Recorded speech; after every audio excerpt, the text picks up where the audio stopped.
Alright, a quick little chapter 4. Here we go.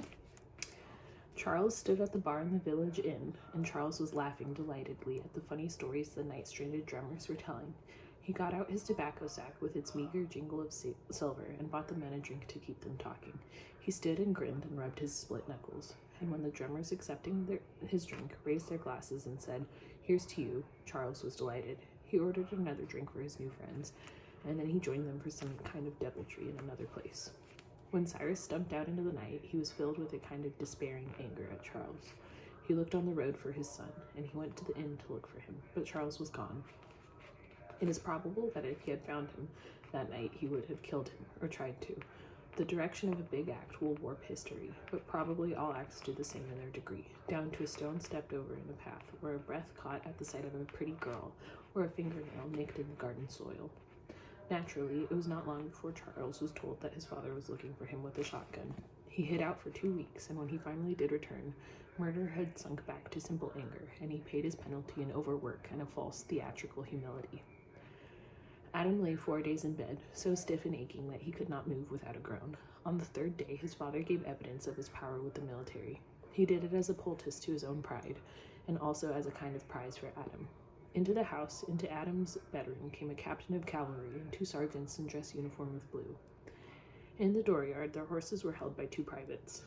Lying in his bed, Adam was enlisted in the army as a private in the cavalry. He signed the Articles of War and took the oath while his father and Alice looked on, and his father's eyes glistened with tears. After the soldiers had gone, his father sat with him for a long time. "I put you in the cavalry for a reason," he said. "Barrack life is not a good life for long. But the cavalry has work to do. I made sure of that. You like going for the Indian country. There's action coming. I can't tell you how I know. There's fighting on the way." "Yes, sir," Adam said. Part 2. It has always seemed strange to me that it is usually men like Adam who have to do the soldiering. He did not like fighting to start with, and far from learning to love it, as some men do, he felt an increasing revulsion for violence. Several times his officers looked closely at him for malingering, but no charge was brought. During these 5 years of soldiering, Adam did more detail work than any man in the squadron. But if he killed any enemy, it was an accident of ricochet. Being a marksman and a sharpshooter, he was peculiarly fitted to miss. By this time, the Indian fighting had become like dangerous cattle drives. The tribes were forced into revolt, driven and decimated, and the sad, sullen remnants settled on starvation lands. It was not nice work, but given the pattern of the country's development, it had to be done. To Adam, who was an instrument, who saw not the future farms but only the torn bellies of fine humans, it was revolting and useless. When he fired his carbine to miss, he was committing treason against his unit, and he didn't care. The emotion of nonviolence was building in him, until it became a prejudice like any other thought-stultifying prejudice. To inflict any hurt on anyone for any purpose became inimical to him. He became obsessed with this emotion, for such it surely was, until it blotted out any possible thinking in its area. But never was there any hint of cowardice in Adam's army record. Indeed, he was commended 3 times and then decorated for bravery.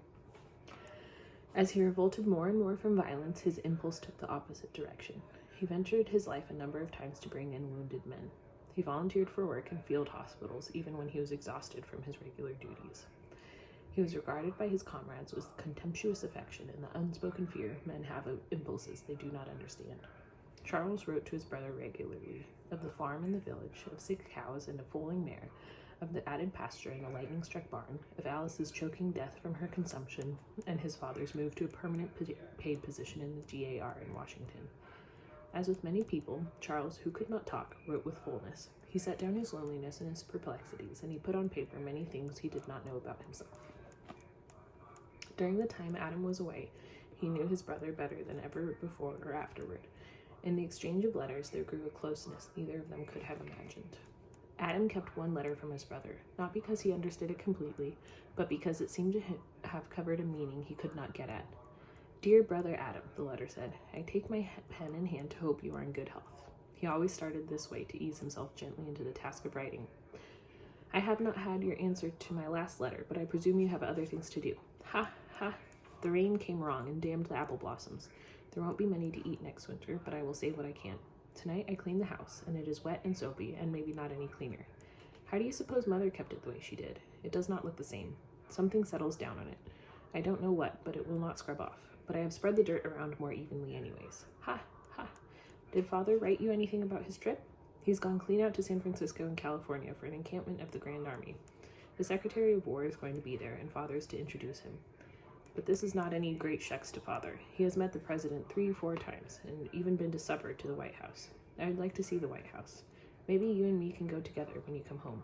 Father could put us up for a few days, and he would be wanting to see you anyways. I think I better look around for a wife. This is a good farm, and even if I'm no bargain, there's girls could do worse than this farm. What do you think? You did not say if you were going to come live home when you get out of the army. I hope so. I miss you. The writing stopped there. There was a scratch on the page and a splash of ink, and then it went on in pencil, but the writing was different.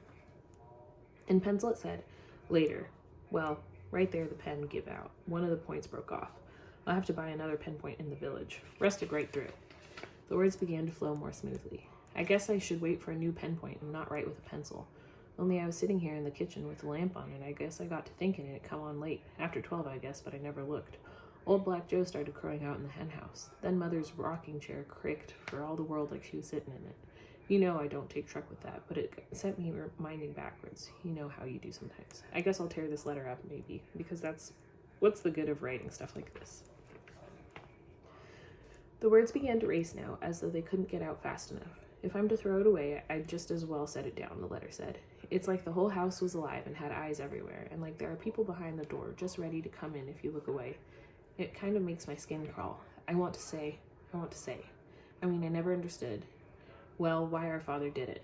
I mean, why didn't he like that knife I bought for him on his birthday? Why didn't he? It was a good knife, and he needed a good knife. If he had used it, or even honed it, or took it out of his pocket and looked at it, that's all he had to do. If he'd liked it, I wouldn't have took out after you. I had to take out after you. Seems like to me my mother's chair is rocking a little. It's just the light. I don't take any trick with that. Seems like to me there's something not finished. Seems like when you have finished a job and can't think what it was. Something didn't get done. I shouldn't be here. I ought to be wandering around the world instead of sitting here on a good farm looking for a wife. There's something wrong, like it didn't get finished. Like it happened too soon and left something out. It's me should be where you are and you here. I never thought like this before. Maybe because it's late. It's later than that. I just looked out and it's first dawn. I don't think I fell off to sleep. How could the night go so fast? I can't go to bed now. I couldn't sleep anyways. The letter was not signed. Maybe Charles forgot he had intended to destroy it and sent it along. But Adam saved it for a time, and whenever he read it again, it gave him a chill, and he didn't know why.